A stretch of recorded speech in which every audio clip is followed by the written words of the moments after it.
Halo, selamat datang di Mimpi Bermakna. Sebelum kita menyelam jauh ke dalam samudra waktu, saya penasaran, Anda sedang menyaksikan ini dari belahan dunia dan waktu yang mana? Jangan lupa tinggalkan jejak, sukai, dan ikuti perjalanan kita menelusuri kisah-kisah evolusi yang paling ekstrim. Hari ini, kita tidak memulai di lautan yang penuh kehidupan, melainkan di ambang kehancuran. Pikirkan diri Anda berdiri di pantai yang hangus, sekitar 252 juta tahun yang lalu. Baru saja terjadi peristiwa kepunahan terbesar yang pernah dialami bumi, kematian besar, Permian. Anda menghirup udara yang berat, berbau belerang dan abu vulkanik yang tak berkesudahan. Lebih dari 90% kehidupan laut, dan 70% vertebrata darat, telah lenyap.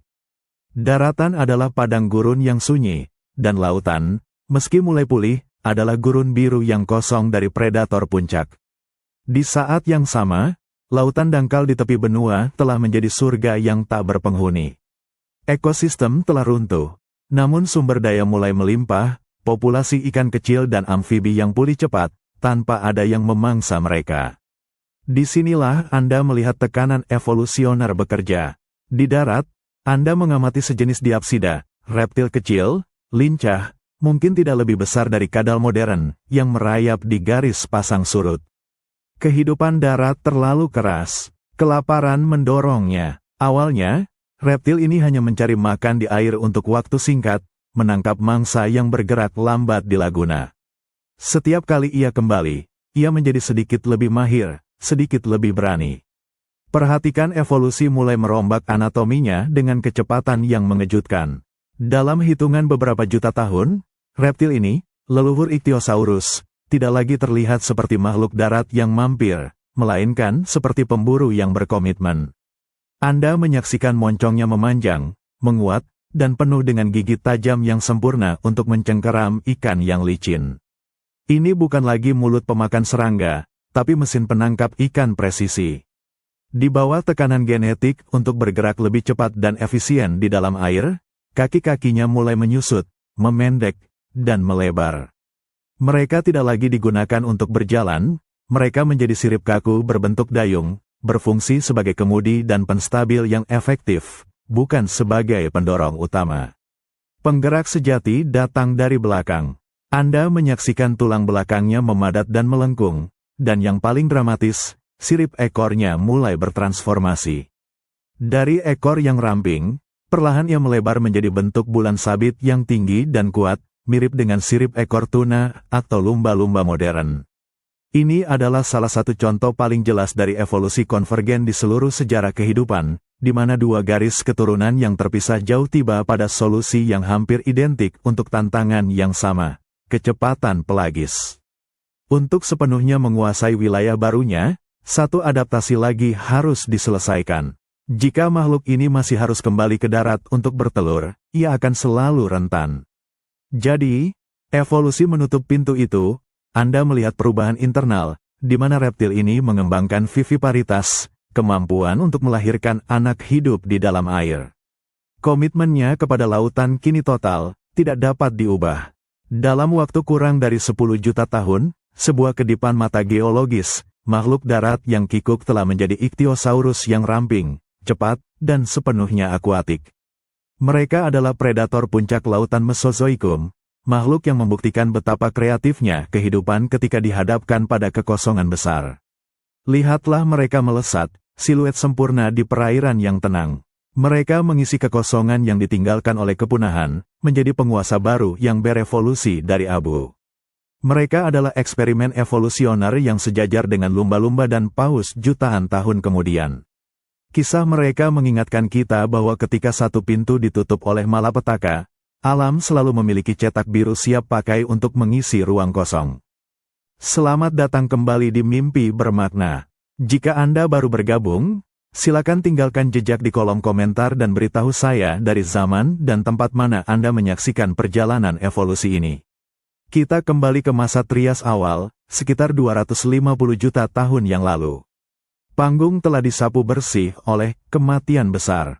Di lautan, ceruk predator puncak benar-benar kosong.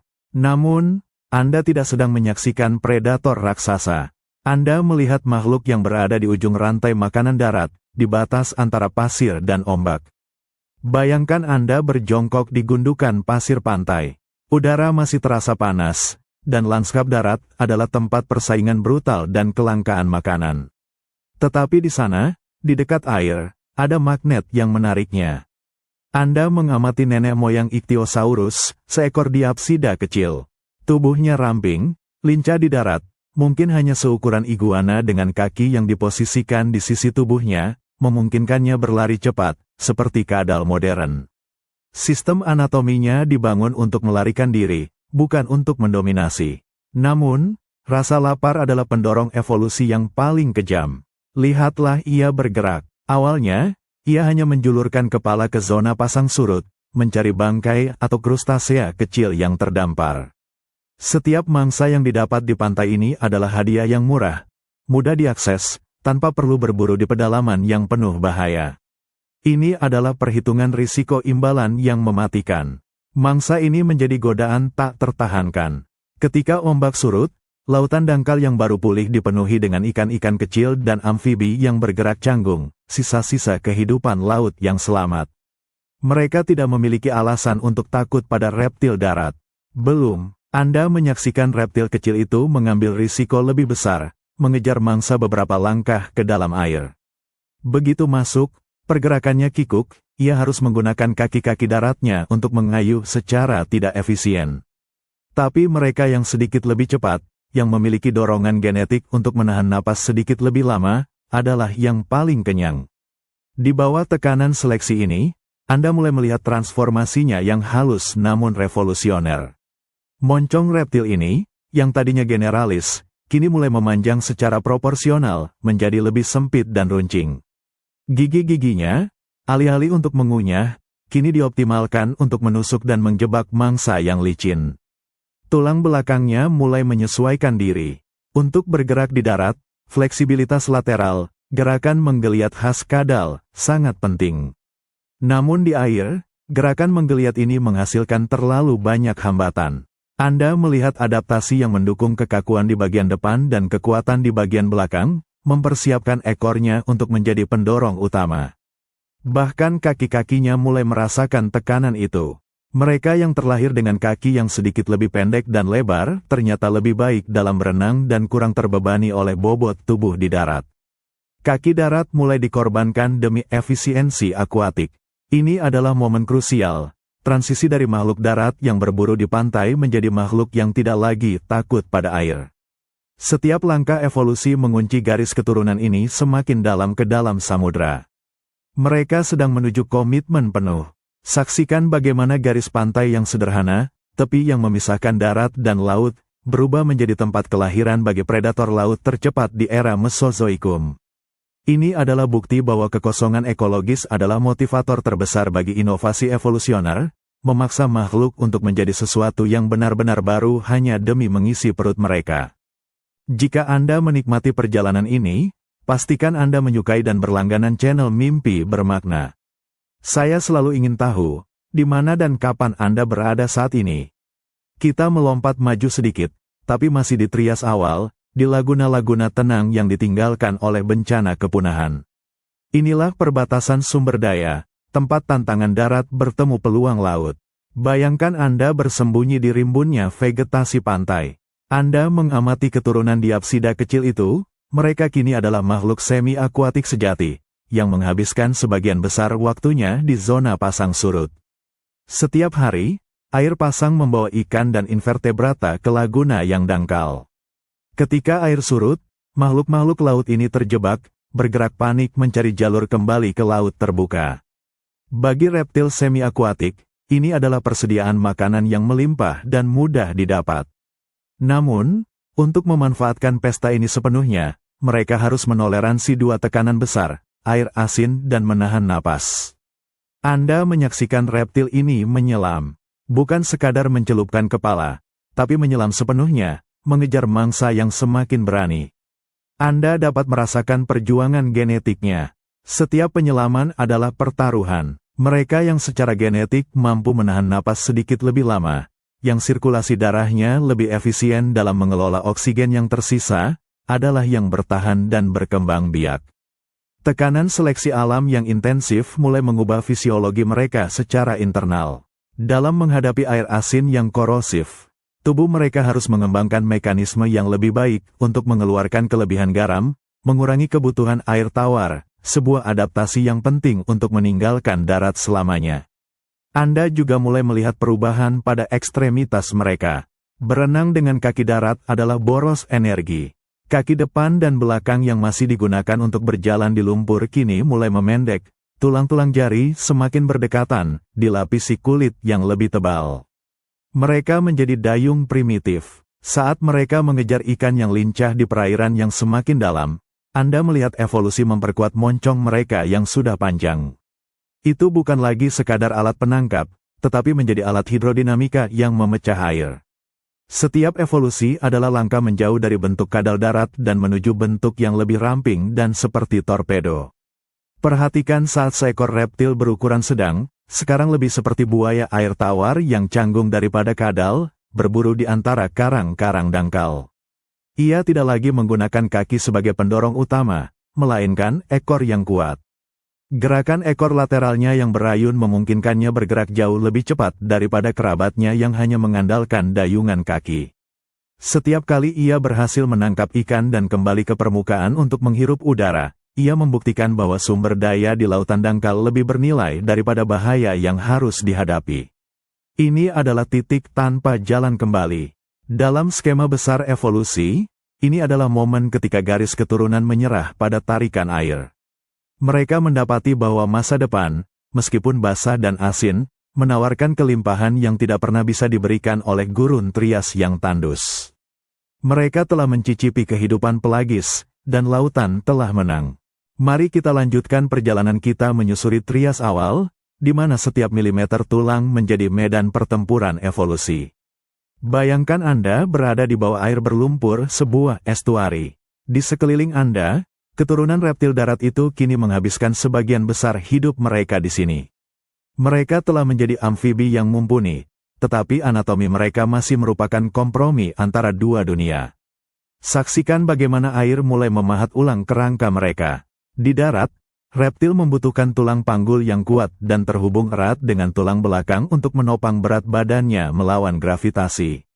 Di dalam air, tulang panggul yang kaku hanya menjadi hambatan, tidak berguna untuk berenang dan menambah massa yang harus didorong.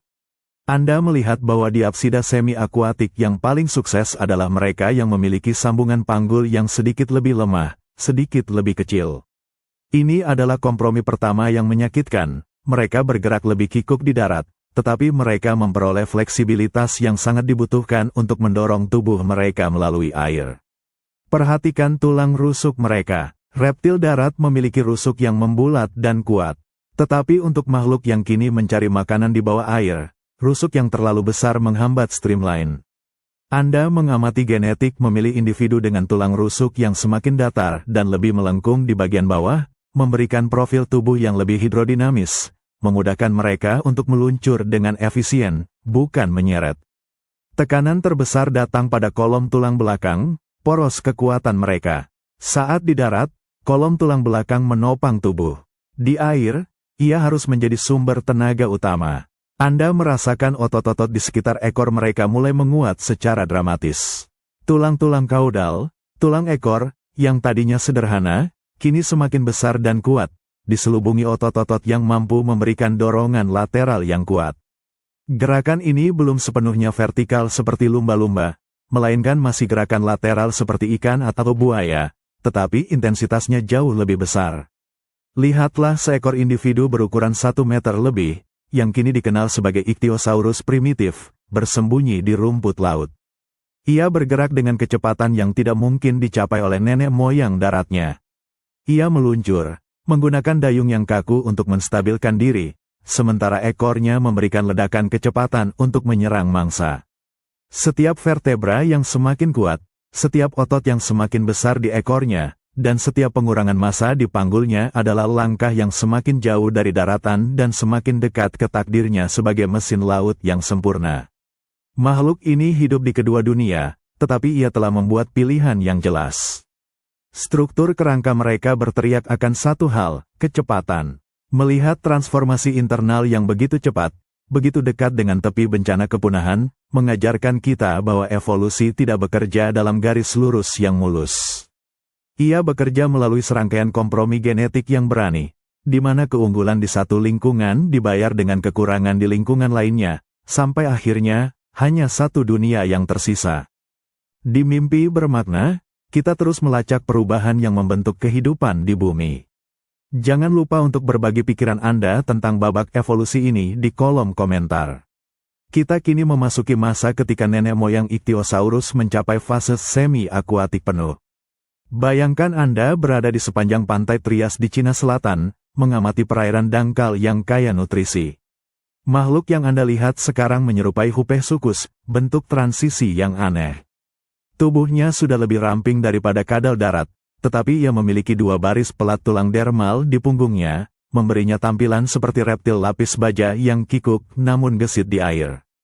Mereka adalah predator proksimitas, pemburu yang menggunakan tepi daratan sebagai landasan peluncuran mereka. Saksikan perilaku berburu mereka. Mereka tidak menjelajah ke lautan terbuka.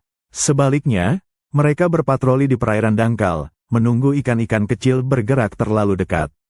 Mereka melompat dari pantai, menggunakan sisa kekuatan kaki darat mereka untuk dorongan awal, sebelum kemudian seluruh tenaga dialihkan ke ekor yang sekarang sangat kuat. Di bawah air yang keruh, strategi berburu menjadi menantang. Ikan sangat cepat dan sulit ditangkap jika pandangan terdistorsi. Anda melihat tekanan genetik mulai mengubah salah satu indera terpenting mereka, penglihatan. Reptil darat biasanya memiliki lensa mata yang fleksibel untuk memfokuskan cahaya di udara. Di dalam air, mekanisme ini harus diubah secara radikal. Evolusi mulai memilih individu dengan mata yang lebih besar, dan yang lebih penting, dilindungi oleh cincin tulang yang disebut scleral rings. Cincin-cincin ini mengelilingi iris, membantu menjaga bentuk mata dari tekanan air yang tinggi saat menyelam, dan memungkinkannya memfokuskan objek di bawah air yang membiaskan cahaya secara berbeda. Setiap kali seekor Ichthyosaurus primitif ini berhasil menangkap mangsa, itu adalah kemenangan adaptasi. Kemampuan mereka untuk melihat dengan jelas di bawah air, dikombinasikan dengan moncong panjang dan kecepatan ekor yang meningkat, membuat mereka menjadi ancaman baru bagi populasi ikan yang naif. Di darat, makhluk ini kini hampir tidak berdaya. Mereka menyeret diri di pasir hanya untuk berjemur atau beristirahat sebentar. Pergelangan tangan dan kaki mereka mulai menunjukkan ciri-ciri yang akan mendefinisikannya. Tulang-tulang yang tadinya panjang dan jelas, kini mulai memendek dan berdekatan, bersiap untuk fusi. Mereka tidak lagi memiliki sendi yang diperlukan untuk berjalan efisien. Sendi-sendi itu akan segera menjadi flipper yang kaku, sempurna untuk meluncur. Makhluk-makhluk ini sekarang adalah pelayan lautan. Mereka telah sepenuhnya meninggalkan keamanan darat. Dengan adaptasi penglihatan yang semakin baik, mereka tidak lagi harus menunggu mangsa datang, mereka bisa mengejar. Fase semi-akuatik ini adalah penyeberangan Rubicon evolusioner. Mereka telah memilih lautan sebagai rumah, dan lautan, melalui seleksi alam, mulai mencetak ulang mereka menjadi bentuk yang paling efisien, mengikis ciri-ciri darat sedikit demi sedikit, dan mendorong mereka menuju kegesitan torpedo yang sempurna. Kita hanya tinggal menyaksikan tahap akhir transformasi mereka. Kita kembali ke garis pantai Trias, menyaksikan saat-saat ketika evolusi membuat keputusan drastis, mengunci makhluk-makhluk ini ke dalam nasib akuatik mereka. Fokuskan perhatian Anda pada tungkai mereka. Diapsida semi-akuatik awal masih memiliki tulang lengan atas, humerus, dan tulang paha, femur, yang relatif panjang, menghubungkannya ke panggul dan bahu. Ini adalah warisan darat. Namun, air memiliki tuntutan yang berbeda. Tungkai yang panjang menciptakan terlalu banyak hambatan, menghambat kecepatan. Anda menyaksikan tekanan genetik mempercepat pemendekan tulang-tulang proksimal ini. Dalam kurun waktu yang cepat, humerus dan femur mulai memampat, menjadi lempengan tulang yang pendek dan kokoh, hampir tersembunyi di dalam tubuh. Tujuannya adalah untuk mengurangi osilasi dan hambatan. Mereka tidak lagi menjadi pendorong utama, tetapi jangkar untuk sirip yang kaku. Keputusan evolusi yang paling mendalam terjadi di tangan dan kaki. Pada reptil darat, 5 jari bergerak bebas dan memiliki sendi yang jelas. Pada Ichthyosaurus yang semakin akuatik, Anda menyaksikan sebuah fenomena yang dikenal sebagai hiperfalangia, peningkatan jumlah tulang jari, tetapi ini bukan tentang fleksibilitas. Sebaliknya, tulang-tulang jari memipih dan memanjang, dihubungkan oleh jaringan tebal. Jari-jari tambahan muncul sebagai upaya evolusi untuk meningkatkan luas permukaan dayung. Bayangkan tangan Anda mulai memipih, tulangnya memadat menjadi satu unit, dan jari-jari Anda menyebar serta bertambah. Sendi-sendi yang memungkinkan Anda memegang benda menjadi tidak relevan. Yang penting sekarang adalah kekakuan dan luas permukaan. Tangan dan kaki telah menyatu menjadi flipper yang efisien, struktur yang sempurna untuk mengarahkan dan menstabilkan, namun sama sekali tidak berguna untuk berjalan di darat. Ini adalah keputusan yang tidak dapat dibatalkan. Sekali struktur flipper yang kaku ini terbentuk, garis keturunan ini secara permanen terputus dari kehidupan darat. Mereka telah mengorbankan mobilitas terestrial demi keunggulan akuatik. Perhatikan saat seekor Ichthyosaurus muda yang sangat termodifikasi mencoba untuk merangkak kembali ke pasir. Gerakannya tidak lagi seperti kadal, ia menyentak-nyentakkan tubuhnya yang berat dengan sirip dayungnya. Itu adalah pemandangan perjuangan yang menyedihkan, sebuah pengingat akan harga yang harus dibayar untuk penguasaan lautan. Keputusan ini memungkinkan mereka menjadi lebih cepat dan lebih gesit di bawah air, membuka akses ke zona perburuan yang lebih dalam dan lebih pelagis. Mereka tidak lagi terbatas pada laguna dangkal. Mereka sekarang adalah pemburu sejati lautan terbuka, makhluk yang bentuknya telah didikte sepenuhnya oleh fluida air. Mereka telah sepenuhnya berubah, menjadi cetak biru untuk semua predator laut berkecepatan tinggi yang akan datang. Selamat datang di babak baru dari transformasi besar Ichthyosaurus. Saat kita bergerak ke lautan terbuka Trias Tengah, tekanan evolusioner tidak lagi hanya tentang kecepatan, tetapi juga tentang keberlanjutan. Untuk menjadi predator pelagis sejati, Ichthyosaurus harus mengatasi dua tantangan fisiologis terberat, bernapas dan suhu tubuh. Bayangkan Anda berada di samping Ichthyosaurus yang kini sepenuhnya akuatik. Ia harus berburu di kedalaman yang lebih besar, jauh dari permukaan, memaksa setiap napas menjadi sangat berharga. Anda merasakan tekanan air yang dingin. Sebagai reptil, nenek moyang mereka adalah makhluk berdarah dingin. Tetapi di perairan terbuka, suhu air seringkali lebih rendah dan lebih stabil daripada daratan. Berburu dengan kecepatan tinggi membutuhkan energi yang besar. Makhluk yang tubuhnya terlalu dingin akan menjadi lamban dan tidak efektif. Evolusi mulai mendorong makhluk ini menuju endodermi, atau setidaknya mesodermi, mampu menghasilkan panas internal tetapi tidak mengaturnya seketat mamalia. Untuk mendukung metabolisme yang lebih tinggi ini, paru-paru harus menjadi luar biasa efisien. Anda melihat bagaimana seleksi alam mendukung Ichthyosaurus yang mampu menahan napas untuk waktu yang sangat lama.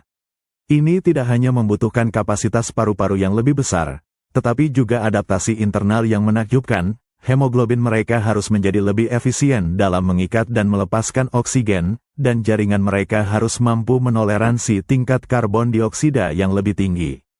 Saksikan seekor Ichthyosaurus menyelam. Ia mengambil napas dalam, bergelembung keluar dari lubang hidungnya yang kini bergeser ke atas moncong, sebuah langkah adaptif untuk mempersingkat waktu di permukaan. Saat ia mengejar mangsa ke kedalaman, di mana cahaya mulai memudar, Anda menyadari bahwa ia tidak hanya berjuang melawan tekanan lingkungan, tetapi juga tekanan waktu. Setiap detik di bawah air adalah perlombaan melawan penipisan oksigen. Untuk mengelola tekanan ini, tubuh mereka membutuhkan struktur pertukaran panas yang unik. Meskipun kita tidak bisa melihatnya, evolusi mungkin telah memasang sistem retia mirabilia, jaringan pembuluh darah ajaib, jaringan pembuluh darah kompleks yang membantu menjaga panas metabolik di inti tubuh, menjaga otot-otot berenang tetap hangat dan efisien, seperti yang ditemukan pada tuna dan beberapa mamalia laut modern. Tekanan termoregulasi inilah yang membuat mereka menjadi mesin pemburu. Kecepatan dan kegesitan mereka di air dingin adalah keunggulan mutlak dibandingkan dengan ikan berdarah dingin yang lamban.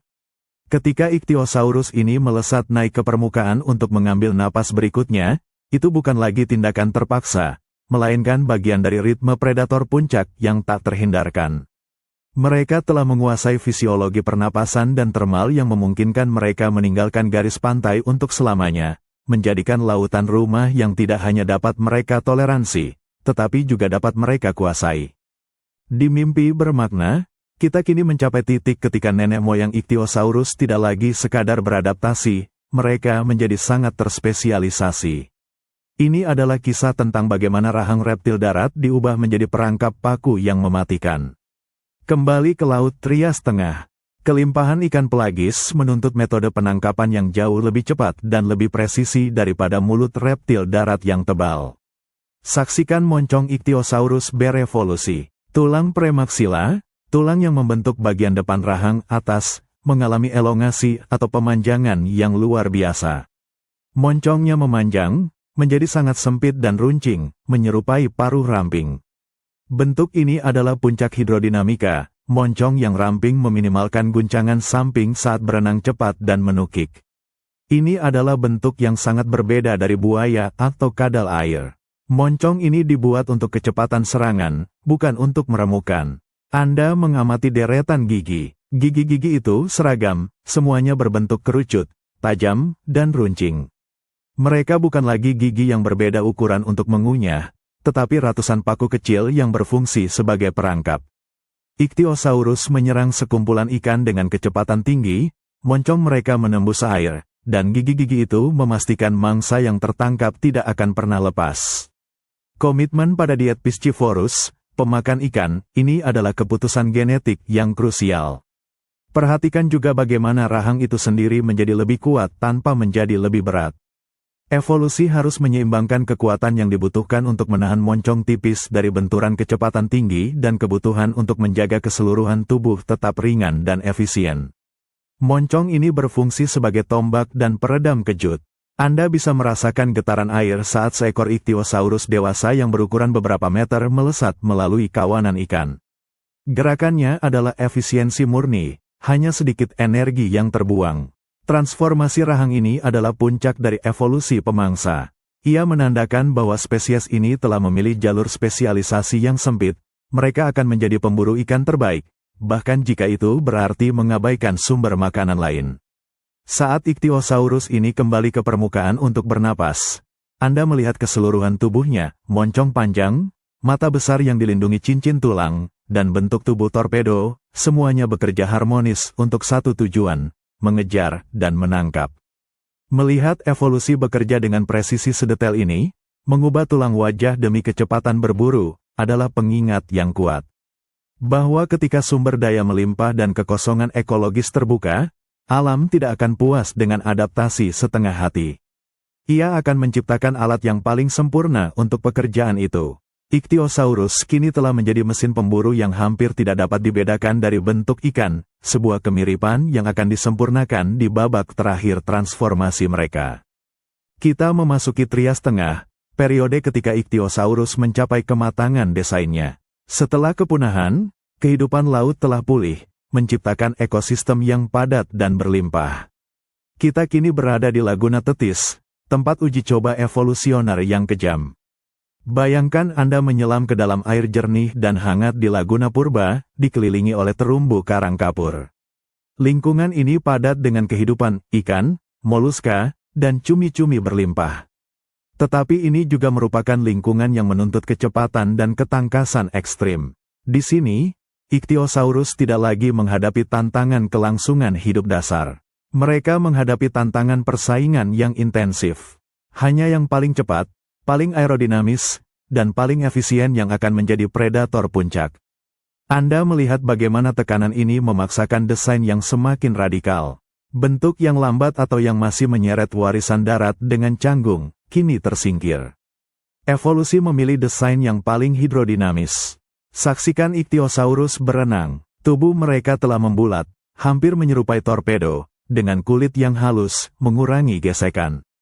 Anda hampir tidak bisa melihat kepala dan leher yang terpisah. Tubuh dan kepala menyatu menjadi satu garis lurus yang ramping.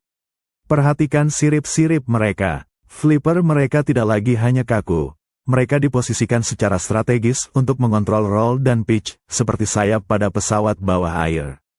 Flipper depan memberikan daya angkat, memungkinkan makhluk itu bermanuver tajam untuk mengejar mangsa yang gesit di antara formasi karang. Yang paling penting, Anda melihat ekornya. Gerakan ekor lateral khas reptil yang digunakan pada tahap semi-akuatik kini telah digantikan oleh gerakan vertikal yang kuat, seperti yang digunakan oleh ikan tercepat. Ini bukan sekadar otot, ini adalah perubahan kerangka yang dramatis. Anda melihat bagaimana bagian tulang belakang tengah ekor mulai menekuk ke bawah.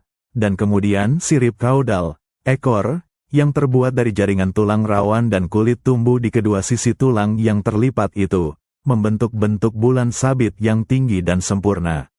Ketika seekor Ichthyosaurus dewasa melesat, ekor bulan sabitnya adalah sumber tenaga yang mendorongnya melalui air dengan daya dorong yang luar biasa. Ia adalah pengulangan sempurna dari solusi evolusioner yang ditemukan oleh hiu jutaan tahun sebelumnya. Sekarang dicapai oleh reptil darat yang berevolusi kembali ke laut. Laguna ini adalah pabrik Ichthyosaurus. Di sini, setiap cacat hidrodinamika berarti kematian karena kelaparan. Setiap keunggulan kecepatan berarti penangkapan mangsa.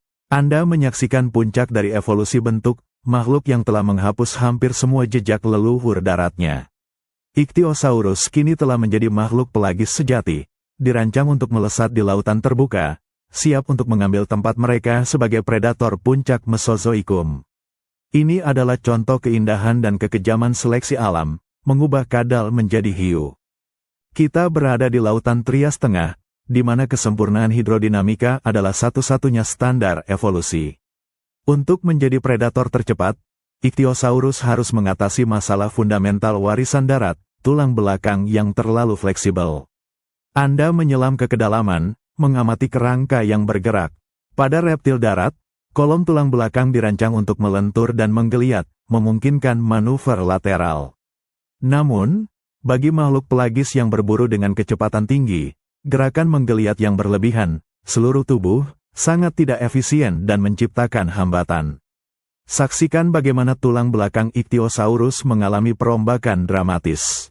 Tulang belakang yang tadinya terhubung longgar, kini menjadi serangkaian cakram pendek berbentuk gelendong atau kumparan yang saling mengunci dengan ketat. Vertebra ini, yang berukuran relatif sama, memberikan batang tubuh kekakuan yang sangat penting. Perubahan ini mengurangi gerakan, goyang, yang tidak perlu di sepanjang tubuh, memastikan bahwa semua kekuatan yang dihasilkan oleh otot-otot berenang disalurkan langsung ke ekor. Bayangkan Anda memegang tongkat. Jika tongkat itu fleksibel, energi yang Anda keluarkan untuk mengayunkannya akan terserap. Jika tongkat itu kaku, semua energi ditransfer. Inilah yang dilakukan evolusi pada Ichthyosaurus. Anda melihat bagaimana tulang rusuk, yang sekarang sudah pipih dan rapat, semakin memperkuat kekakuan inti tubuh ini. Batang tubuhnya bertindak sebagai sumbu kaku, sementara semua tenaga berasal dari belakang. Perhatikan gerakan ekornya. Berkat kekakuan ini, Ichthyosaurus telah beralih dari penggerak seluruh tubuh, seperti belut atau buaya, menjadi penggerak ekor belakang, tuniform, seperti tuna. Ini adalah teknik berenang tercepat di alam. Ketika seekor Ichthyosaurus menyerang mangsanya, Anda tidak melihat tubuhnya menggeliat liar. Anda melihat tubuhnya tetap stabil dan aerodinamis, sementara sirip kaudalnya yang besar berayun kuat dan vertikal. Tubuhnya menjadi lambung kapal yang stabil, dan ekornya menjadi mesin jetnya. Dampak dari transformasi tulang belakang ini sangat besar. Hal itu memungkinkan Ichthyosaurus untuk menembus air dengan kecepatan yang sebelumnya mustahil bagi reptil darat. Mereka telah mencapai kesempurnaan dalam bentuk yang dipaksakan oleh air. Reptil darat, yang dirancang untuk menahan gravitasi, telah diubah oleh samudra menjadi torpedo biologis. Vertebra yang saling mengunci ini adalah tanda fisik terakhir bahwa adaptasi mereka tidak lagi dapat dipertanyakan. Mereka sekarang adalah penguasa laut, dirancang untuk kecepatan, dan dibangun dari sisa-sisa bencana. Kita melangkah lebih jauh ke Trias Tengah, periode ketika laut, yang tadinya kosong, kini ramai oleh reptil-reptil laut yang berevolusi dengan cepat. Kehidupan telah pulih, dan dengan pemulihan itu, muncul persaingan. Bayangkan Anda berada di lautan biru terbuka. Ichthyosaurus kini telah menguasai ceruk kecepatan. Namun, mereka tidak sendirian. Dari darat yang sama, Garis keturunan reptil lain telah mengikuti jejak mereka kembali ke air, Plesiosaurus dan leluhur mereka, seperti Notosaurus. Makhluk-makhluk ini mengambil jalur evolusi yang berbeda. Alih-alih efisiensi seperti torpedo, mereka mengejar kekuatan dan ketangkasan melalui 4 sirip besar, yang digerakkan seperti sayap bawah air. Anda menyaksikan dimulainya perlombaan senjata laut. Kemunculan predator yang kuat, seperti Pliosaurus awal yang memiliki leher panjang dan gigi yang mengerikan, menciptakan tekanan ekologis baru pada Ichthyosaurus. Ini bukan lagi hanya tentang menangkap ikan, ini tentang menghindari dimakan dan mengungguli pesaing. Tekanan ini memaksa Ichthyosaurus untuk mengambil komitmen pelagis yang lebih besar. Mereka yang masih bertahan di perairan dangkal, yang bentuknya masih sedikit kadal, kini menjadi mangsa muda bagi Notosaurus yang bersembunyi di karang. Untuk bertahan hidup, Ichthyosaurus harus menjadi lebih cepat, lebih dalam, dan lebih jauh dari pantai. Saksikan bagaimana garis keturunan Ichthyosaurus bereaksi. Bentuk yang sudah sangat aerodinamis menjadi lebih ekstrim. Peningkatan kecepatan dan daya tahan menjadi prioritas genetik tertinggi. Anda mengamati Ichthyosaurus modern, seperti Stenopterygius atau Ichthyosaurus sejati. Mereka telah menyempurnakan bentuk mereka yang menyerupai lumba-lumba atau tuna. Sirip kaudal bulan sabit mereka menjadi lebih besar, memberikan dorongan yang eksplosif. Kepala mereka menyatu sempurna dengan tubuh, mengurangi setiap hambatan yang tidak perlu. Persaingan dengan Plesiosaurus, yang mendominasi perburuan jarak dekat di lingkungan terlindung, mendorong Ichthyosaurus sepenuhnya ke zona pelagis, Samudra Biru terbuka. Di sini, kecepatan adalah raja. Di mana Ichthyosaurus unggul, Plesiosaurus yang bergantung pada 4 dayung besar dan leher panjangnya menjadi kurang efisien. Ini adalah pemisahan ceruk yang tegas, yang didorong oleh ancaman. Ichthyosaurus menjadi spesialis kecepatan dan daya tahan, pemburu yang mengejar sekumpulan mangsa di perairan luas. Dengan setiap generasi, Anda melihat semakin sedikit toleransi untuk ciri-ciri darat. Setiap gen yang memungkinkan manuver di darat dihapus demi efisiensi laut. Mereka telah ditekan oleh pesaing untuk mencapai kesempurnaan bentuk akuatik. Perlombaan senjata ini tidak hanya menciptakan makhluk yang sempurna secara hidrodinamis, tetapi juga makhluk yang terkunci. Ichthyosaurus telah menjadi begitu terspesialisasi untuk hidup di laut terbuka sehingga kembali ke darat menjadi, secara harfiah, mustahil. Komitmen mereka kini total dan tidak dapat ditarik kembali. Kita mendekati kesimpulan evolusi Ichthyosaurus. Sekarang, kita harus melihat ke dalam kepala mereka. Meskipun moncongnya memanjang, sisa tengkorak harus menyelesaikan 2 tujuan yang tampaknya bertentangan, harus ringan untuk kecepatan hidrodinamis, tetapi harus kuat untuk menahan dampak perburuan berkecepatan tinggi. Bayangkan Anda memegang tengkorak Ichthyosaurus dewasa. Anda akan melihat banyak lubang besar dan ruang kosong. Reptil darat membutuhkan tulang tengkorak yang berat untuk melindungi otak dan menahan kekuatan otot leher. Ichthyosaurus harus membuang bobot itu. Anda melihat bagaimana tulang-tulang di belakang mata menjadi lebih tipis dan berlubang. Ini adalah proses pencerahan genetik. Dengan mengurangi kepadatan tulang yang tidak penting, Ichthyosaurus dapat mempertahankan daya apung netral dengan lebih mudah dan mengurangi inersia, memungkinkan manuver yang lebih cepat. Namun, pengorbanan ini tidak berlaku untuk rahang. Perhatikan sendi rahang mereka. Meskipun moncongnya tipis, sendi di mana rahang bawah berengsel dengan tengkorak sangat diperkuat. Ketika seekor Ichthyosaurus melesat di air, ia menangkap ikan dengan kecepatan tinggi, mengunci moncongnya di sekitar mangsa. Kekuatan yang timbul dari benturan dan penutupan rahang yang cepat ini sangat besar. Anda menyaksikan bagaimana otot-otot rahang yang kuat, yang dulunya melekat pada pelat tulang masif, kini diposisikan ulang untuk menghasilkan kekuatan sentakan yang cepat. Kekuatan gigitan tidak harus menghancurkan, ia harus menjebak. Fokus utamanya adalah stabilitas. Seluruh tengkorak harus berfungsi sebagai unit kaku yang terikat kuat ke leher dan tulang belakang yang telah diperkuat sebelumnya. Jika kepala bergoyang saat mengejar mangsa, hidrodinamika akan runtuh, dan mangsa akan lolos. Anda melihat adaptasi pada mata yang telah kita bahas, cincin sklera, yang tidak hanya membantu fokus di bawah air, tetapi juga secara fisik menstabilkan mata di dalam rongganya terhadap tekanan air. Seluruh kepala diubah menjadi sistem optik dan mekanik yang berfokus pada kecepatan dan penangkapan. Reptil darat memiliki tengkorak yang berat dan kuat secara umum. Ichthyosaurus memiliki tengkorak yang ringan secara umum, tetapi memiliki titik-titik kekuatan yang sangat spesifik yang didedikasikan untuk kecepatan dan penangkapan ikan. Ini adalah desain yang sangat berisiko. Jika lingkungan berubah dan mereka tidak lagi bisa memakan ikan kecil, tengkorak yang terspesialisasi ini akan menjadi beban.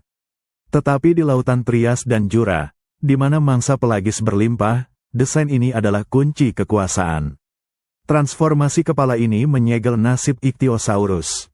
Mereka adalah pemangsa kecepatan yang tidak tertandingi, makhluk yang tulangnya sendiri menceritakan kisah tentang bagaimana mereka menyerahkan kehidupan di darat demi kecepatan di laut. Mereka telah menjadi puncak rekayasa evolusioner Mesozoikum.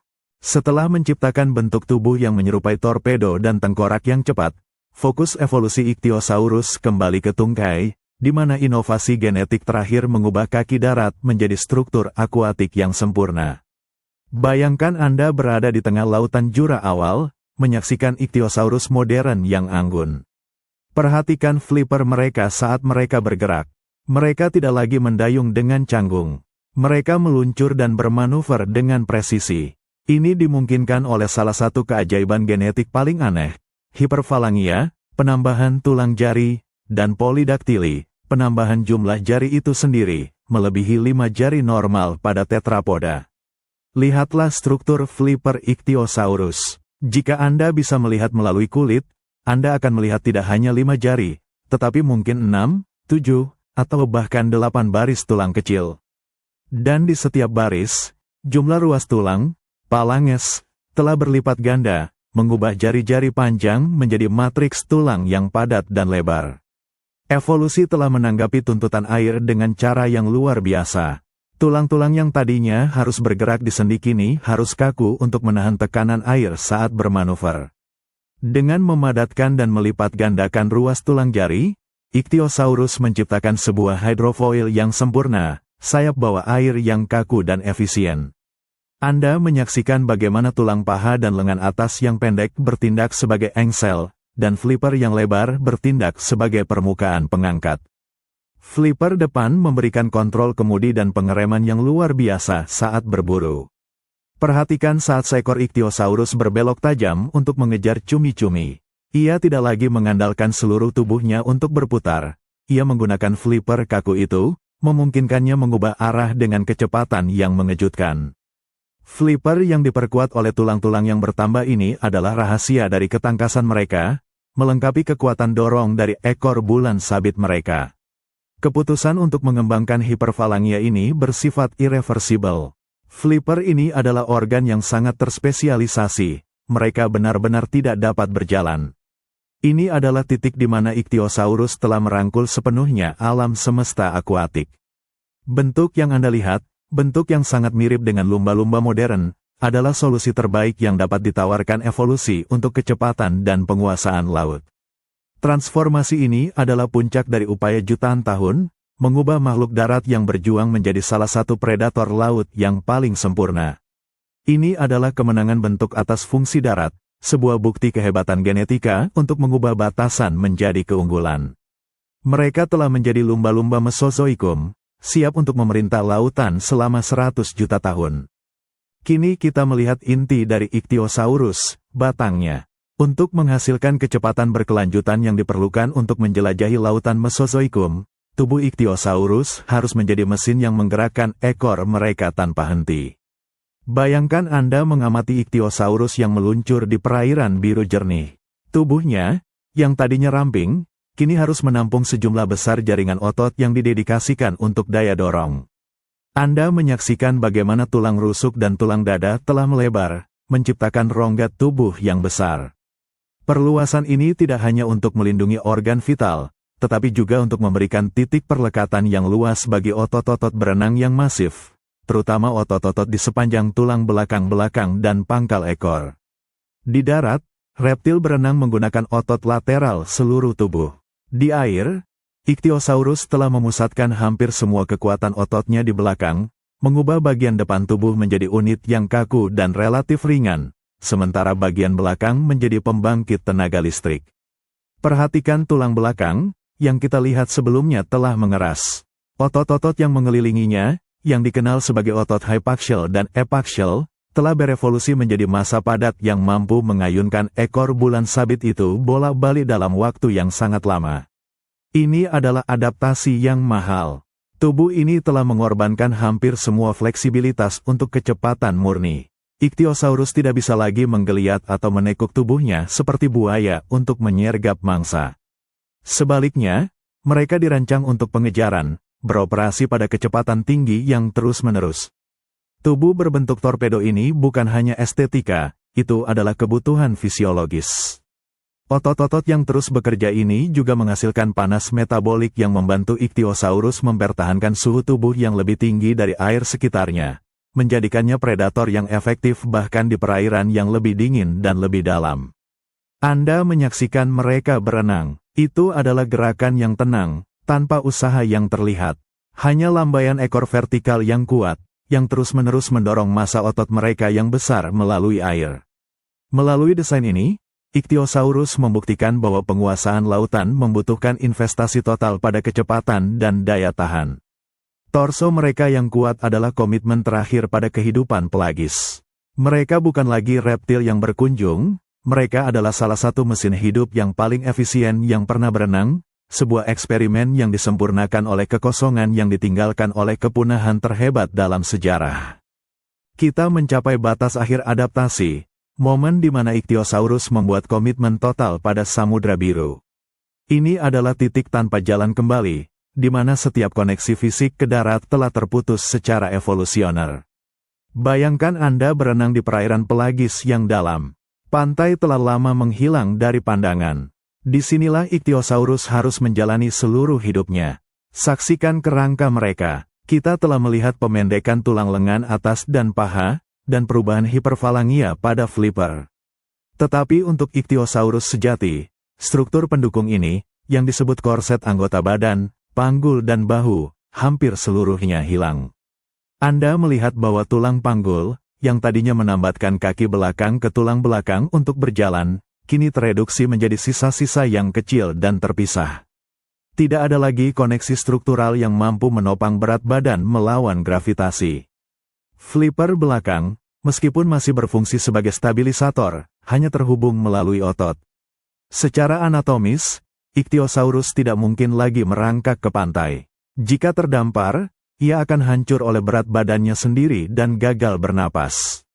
Mereka telah meninggalkan darat sepenuhnya, bukan karena pilihan perilaku, tetapi karena keharusan evolusioner. Komitmen ini memaksa perubahan besar dalam perilaku reproduksi. Nenek moyang mereka bertelur di darat.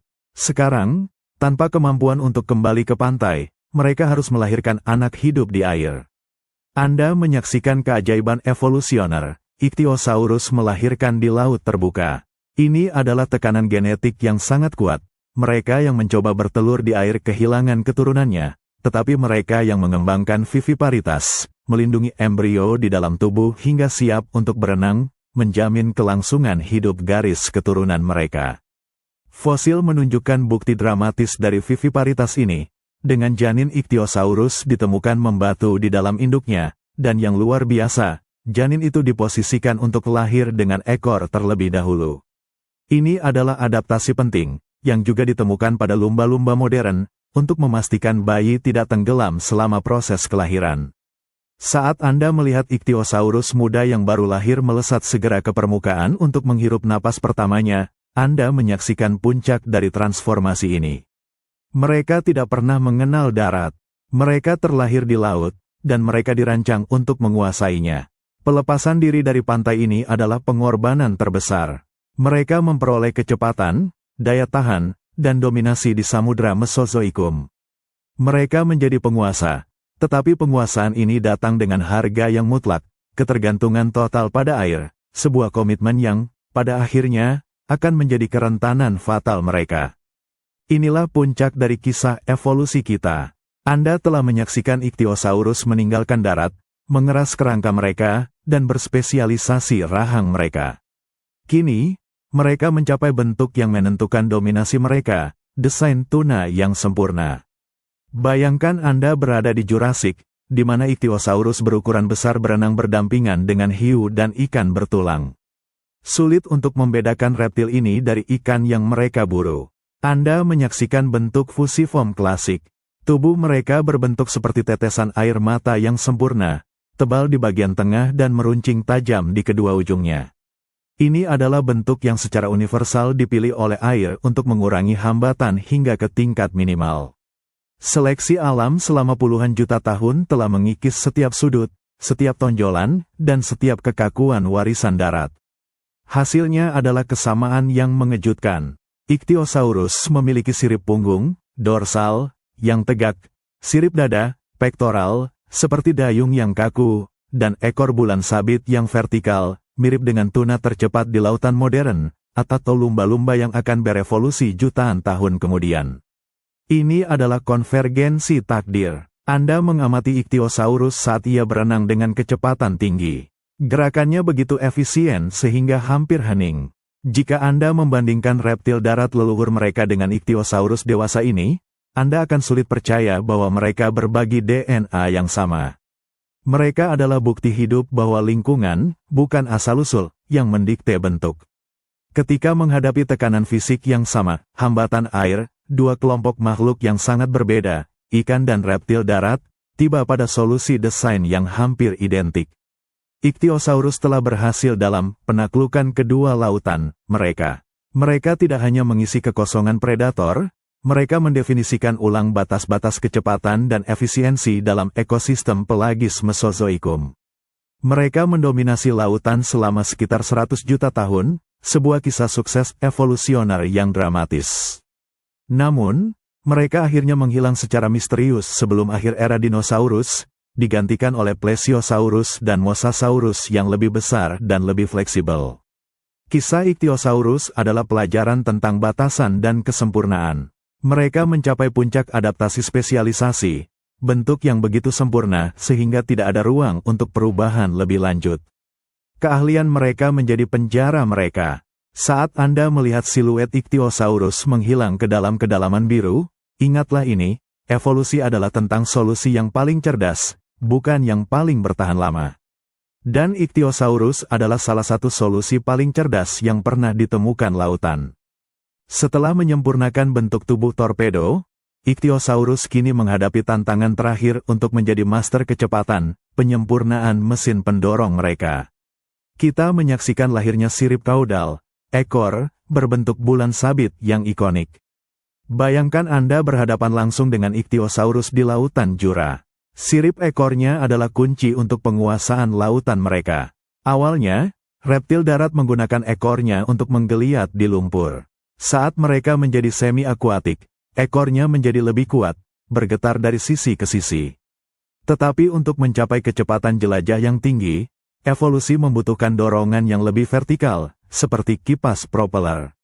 Anda melihat bagaimana tulang belakang Ichthyosaurus mengalami tikungan dramatis di ujung ekor. Alih-alih ekor yang berakhir lurus, serangkaian tulang kaudal yang pendek dan kuat membengkok ke bawah, membentuk dukungan internal untuk lobus bawah sirip kaudal. Lobus atas dan bawah kemudian terbentuk dari jaringan tulang rawan dan kulit, menciptakan bentuk bulan sabit yang tinggi dan simetris, bentuk yang sangat optimal untuk mendorong air. Fenomena ini, di mana tulang belakang berlanjut ke lobus bawah sirip, disebut heterocercal, atau, dalam kasus Ichthyosaurus, hipocercal. Ini berbeda dari lumba-lumba, yang ekornya horizontal dan tidak mengandung tulang belakang, tetapi hasilnya sama, efisiensi dorongan yang luar biasa. Perhatikan mekanismenya saat Ichthyosaurus dewasa bergerak. Gerakan ekor ini tidak lagi berupa guncangan seluruh tubuh yang lamban, melainkan ayunan horizontal yang sempit dan berenergi tinggi yang terpusat di sendi ekornya. Setiap ayunan ekor memberikan daya dorong yang maksimal dengan hambatan air yang minimal. Flipper mereka sekarang bekerja hanya untuk menstabilkan dan mengarahkan. Seluruh fokus energi Ichthyosaurus didedikasikan untuk gerakan maju yang cepat. Mereka telah bertransformasi menjadi roket laut. Dengan sirip kaudal bulan sabit ini, Ichthyosaurus mampu mempertahankan kecepatan jelajah yang luar biasa, memungkinkan mereka untuk melakukan migrasi jarak jauh dan secara efektif mengejar kawanan ikan pelagis yang besar. Adaptasi ini mengamankan posisi mereka sebagai predator puncak selama Mesozoikum. Keberhasilan Ichthyosaurus dalam mencapai bentuk tuna ini, sebagai reptil yang berevolusi dari darat, adalah salah satu bukti paling mencolok dari evolusi konvergen. Air adalah master desain yang kejam, dan Ichthyosaurus adalah mahakaryanya. Mereka telah mencapai kecepatan tertinggi di lautan purba, dan dengan itu, mereka telah mencapai kesempurnaan bentuk akuatik yang akan diwarisi oleh makhluk lain jutaan tahun kemudian. Setelah menyempurnakan bentuk luar mereka untuk kecepatan, Ichthyosaurus harus mengatasi rintangan evolusioner terakhir, bagaimana melanjutkan garis keturunan tanpa pernah menyentuh darat. Inilah kisah kelahiran hidup di lautan Mesozoikum. Bayangkan Anda berada di kedalaman, mengamati seekor Ichthyosaurus betina yang sedang bersalin. Dia telah sepenuhnya mengikatkan dirinya pada samudra, mustahil baginya untuk bertelur di darat. Evolusi telah menanggapi keharusan ini dengan viviparitas, atau kelahiran hidup. Anda menyaksikan perubahan internal yang drastis. Induk Ichthyosaurus harus menjaga telur di dalam saluran reproduksinya, menyediakan nutrisi hingga embrio matang menjadi bayi yang mampu berenang sendiri. Tekanan genetik di sini sangat intens. Setiap mutasi yang memungkinkan embrio bertahan dan lahir di air adalah mutasi yang menentukan kelangsungan hidup spesies. Fosil telah mengonfirmasi bahwa mereka telah mengembangkan hubungan seperti plasenta untuk menopang keturunan yang sedang berkembang. Saat proses kelahiran dimulai, Anda menyaksikan penyesuaian yang paling kritis. Bayi Ichthyosaurus harus lahir dengan ekor terlebih dahulu. Jika kepala mereka keluar lebih dulu, seperti pada reptil darat, ada risiko besar bahwa bayi itu akan mulai bernapas sebelum sepenuhnya bebas dari induknya dan tenggelam di bawah air. Anda melihat bagaimana seleksi alam mendorong pembalikan orientasi kelahiran. Bayi itu muncul, ekor bulan sabitnya yang kuat keluar lebih dahulu, diikuti oleh tubuhnya. Saat tubuhnya bebas, ia dapat dengan cepat menggunakan siripnya untuk meluncur ke atas menuju permukaan, mengambil napas pertamanya. Proses ini sangat berisiko, namun, ini adalah solusi tunggal untuk kehidupan pelagis. Kelahiran hidup ini memastikan bahwa saat anak Ichthyosaurus memasuki dunia, ia sudah sepenuhnya berfungsi sebagai versi mini predator laut, siap untuk mulai berburu. Anda menyaksikan induknya mendorong anaknya ke permukaan, tindakan keibuan yang disalurkan melalui jutaan tahun adaptasi. Kelahiran ini tidak terjadi di pantai yang aman, tetapi di tengah laut terbuka, di mana predator lain bersembunyi. Kecepatan dan kemandirian bayi yang baru lahir sangat penting.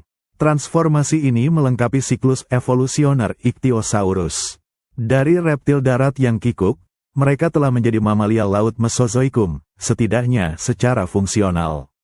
Viviparitas adalah segel terakhir dari komitmen abadi mereka terhadap samudra. Mereka telah mencapai puncak supremasi ekologis, tetapi seperti semua spesialis yang sempurna, nasib mereka kini terikat erat pada kestabilan lingkungan laut yang mereka dominasi. Kita telah menyaksikan kecepatan dan kesempurnaan desain Ichthyosaurus. Sekarang, di trias akhir, lautan menghadirkan peluang baru yang mendorong evolusi mereka ke batas ekstrim, ukuran raksasa. Bayangkan Anda berada di samudra tetis yang dalam.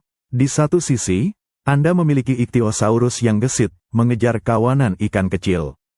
Di sisi lain, Anda melihat bayangan bergerak dari kedalaman, makhluk yang sangat besar. Panjangnya bisa mencapai 20 meter, jauh lebih besar daripada lumba-lumba modern manapun. Ini adalah Sastasaurus, Ichthyosaurus raksasa. Apa yang mendorong dorongan menuju gigantisme ini? Dua faktor ekologis utama. Pertama, kelimpahan sumber daya baru, cumi-cumi dan cephalopoda besar lainnya telah berkembang pesat setelah kepunahan Permian. Makhluk raksasa membutuhkan makanan dalam jumlah besar, dan samudra Mesozoikum memberikannya. Kedua, keamanan. Di lautan yang penuh dengan predator baru yang besar, seperti Pliosaurus dan Ichthyosaurus predator lain, ukuran adalah perlindungan terbaik. Makhluk yang sangat besar terhindar dari pemangsa dan dapat menguasai sebagian besar wilayah perburuan. Anda menyaksikan Sastasaurus. Meskipun tubuhnya masif, desainnya masih sangat aerodinamis. Namun, ada perbedaan mencolok, moncongnya relatif lebih pendek, dan ia hampir tidak bergigi. Ini menunjukkan pergeseran diet dari ikan yang cepat menjadi pengisap cephalopoda yang lebih lembut. Lihatlah ia bergerak dengan kemegahan yang lambat dan berwibawa. Kecepatan jelajahnya masih sangat efisien, didorong oleh ekornya yang besar, tetapi tidak lagi mengejar ikan dengan kecepatan sprint. Tubuhnya berfungsi sebagai kapal selam yang tenang dan masif, menjelajahi kedalaman untuk mencari makanan yang stabil dan melimpah. Tubuhnya yang besar juga memberinya keunggulan termal. Dengan volume tubuh yang besar, mereka mampu mempertahankan suhu tubuh internal yang sangat stabil, membantu mereka menghadapi kedalaman laut yang dingin. Sastasaurus adalah puncak dari evolusi Ichthyosaurus dalam hal ukuran, makhluk yang menunjukkan bahwa sekali sebuah bentuk telah mencapai efisiensi hidrodinamis, langkah evolusioner berikutnya adalah skala. Mereka adalah paus biru di era mereka, predator raksasa yang tidak lagi mengandalkan ketangkasan kecil, tetapi pada masa semata-mata untuk bertahan hidup. Namun, spesialisasi ini membawa risiko. Ketika sumber makanan mereka, khususnya cumi-cumi besar di Trias akhir, mengalami kesulitan, makhluk raksasa ini menjadi sangat rentan. Gigantisme adalah strategi yang brilian saat sumber daya stabil, tetapi menjadi jerat mematikan saat ekosistem bergeser. Di saat kita melihat raksasa ini melesat perlahan di kegelapan, kita menyaksikan Ichthyosaurus di puncak evolusi mereka. Bentuknya sempurna, ukurannya tak tertandingi, namun kerentanan terhadap perubahan global sudah mulai berakar. Setelah Ichthyosaurus mencapai kesempurnaan bentuk dan kemampuan melahirkan di air, perubahan perilaku terbesar mereka terjadi, penjelajahan samudra.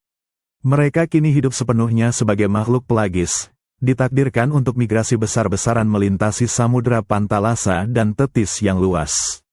Bayangkan Anda terbang di atas samudra Mesozoikum yang tak bertepi. Anda melihat kawanan Ichthyosaurus bergerak dalam formasi, mencari kawanan ikan dan cumi-cumi yang berlimpah. Migrasi ini tidak mungkin dilakukan oleh nenek moyang darat mereka. Tetapi dengan tubuh yang efisien seperti torpedo dan kemampuan termal untuk mempertahankan panas, Ichthyosaurus mampu mempertahankan kecepatan jelajah yang stabil selama berminggu-minggu. Anda merasakan betapa pentingnya adaptasi ini. Di lautan terbuka, makanan datang dalam gelombang musiman. Untuk bertahan hidup, Ichthyosaurus harus mengikuti sumber makanan mereka melintasi benua Pangea yang pecah. Saksikan bagaimana navigasi mereka. Di apsida awal mengandalkan penglihatan dan bau di pantai. Ichthyosaurus, yang kini jauh di lautan biru, harus mengandalkan indera yang lebih canggih. Anda dapat membayangkan mereka menggunakan medan magnet bumi atau mengandalkan ingatan termal dan pola arus air untuk menemukan jalur migrasi yang sama dari tahun ke tahun, seperti yang dilakukan paus modern. Setiap hari adalah pengujian daya tahan. Mereka yang tidak efisien dalam berenang atau yang tidak memiliki daya tahan termal untuk menjelajahi perairan yang lebih dingin akan tertinggal dan mati. Evolusi mengukir mereka menjadi atlet jarak jauh yang tak tertandingi. Migrasi ini juga berarti perluasan ceruk ekologis mereka. Mereka tidak hanya berburu di satu tempat, mereka menghubungkan ekosistem di seluruh dunia. Mereka menjadi predator trans-samudra pertama di bumi, makhluk yang tidak terikat oleh garis pantai. Saat Anda melihat rombongan Ichthyosaurus meluncur di bawah Anda menyaksikan hasil dari perjalanan yang dimulai dari kadal kecil yang kelaparan. Mereka adalah penjelajah, penguasa, dan spesialis yang tidak dapat kembali. Dominasi mereka di lautan Mesozoikum membentang hingga 100 juta tahun, sebuah kisah yang luar biasa tentang adaptasi yang ekstrim. Namun, bahkan kesempurnaan ini memiliki batas. Ketika iklim global dan ekosistem laut mulai bergeser di kapur awal, Ichthyosaurus yang sangat terspesialisasi dalam kecepatan dan diet ikan kecil menemukan diri mereka kurang mampu beradaptasi dibandingkan pesaing baru seperti Mosasaurus yang lebih serbaguna. Ichthyosaurus pada akhirnya menghilang, sebuah pengingat bahwa evolusi tidak selalu menghargai kesempurnaan, tetapi menghargai fleksibilitas. Warisan mereka tetap, bukan hanya dalam fosil, tetapi sebagai bukti paling jelas tentang seberapa jauh kehidupan akan pergi, dan seberapa mirip solusi yang akan ditemukan ketika tekanan air memanggil.